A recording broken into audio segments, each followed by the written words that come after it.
Μ' αρέσει αυτή η ιδέα. Τύψα δείπνο. Πάρτι. Σου αρέσει. Εγώ θα είμαι και ο δεσπότης. Ρε εσύ. Ωραία ιδέα. Ίσως χρειάζεται λίγη τροποποίηση βέβαια. Ρε εσύ. Σε ευχαριστώ που μ' ακούς.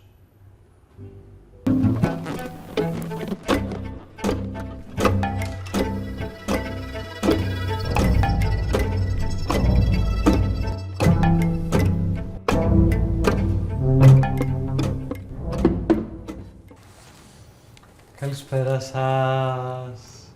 Και καλώς ήρθατε στο σπίτι μου. Και μελλοντικά σπίτι σας. Λοιπόν, το διαμέρισμα αυτό, χτισμένο τη δεκαετία του 60, χωρίζεται σε 2 τμήματα.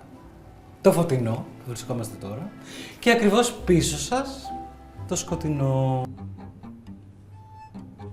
Το έχω ψάξει. Τώρα. Στην τραπεζαρία. Έχω και ένα βάζο με λουλούδια. Ναι. Με φως ξεκινάει η μέρα. Από την Πέμπτη που του στείλα απάντηση Κυριακή. Αυτό πόσες μέρες είναι?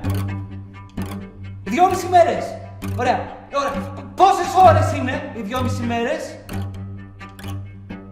Ωραία. Θα στείλω Δευτέρα ή Τρίτη μετά από 60 ώρες. Θα τρελαθώ. Παρακαλώ, σερβιστείτε ελεύθερα.